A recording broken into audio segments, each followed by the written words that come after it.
Salam, əziz və hörmətli blok imtahanına hazırlaşan abituriyentlər.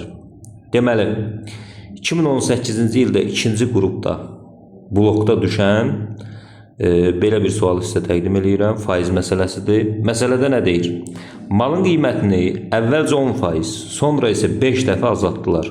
Malın ilkin qiyməti neçə faiz azaldı? Bu tip faiz məsələlərini həll eləmək üçün biz bilməliyik ki, hər şey əvvəl neçə faiz olur? 100%. Düzdürmü? Bunu nəzərimdə saxlayıram və başlayıram. Birinci addımda nə baş verib? Birinci addımda malın qiyməti əvvəlcə 10% azaldı. Bu 100%-in 10%-ni tapanda təbii ki 0,1-ə vursam, bu eləyir 10. 100-dən çıxıram 10. Çünki 10% azaldı deyir axı. 10%-ni tapıb ümumi əvvəlki qiymətdən, yəni ilkin başlanğıc qiymətdən həmin o 10%-i çıxıram, qalır 90%. Qaldı. Düzdürmü?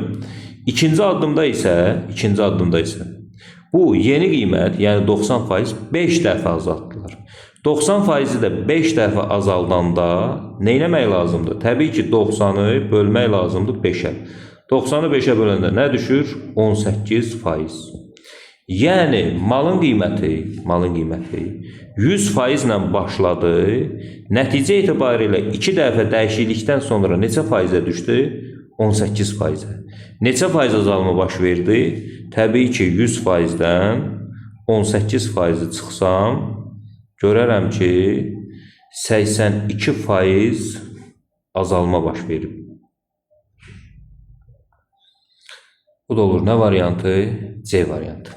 Belə, kanalımıza abunə olub bizi dəstəkləyə bilərsiniz. Biz də təbii ki qarşılığında imtahana qədər sizi dəstəkləyəcəyik. Sağ olun.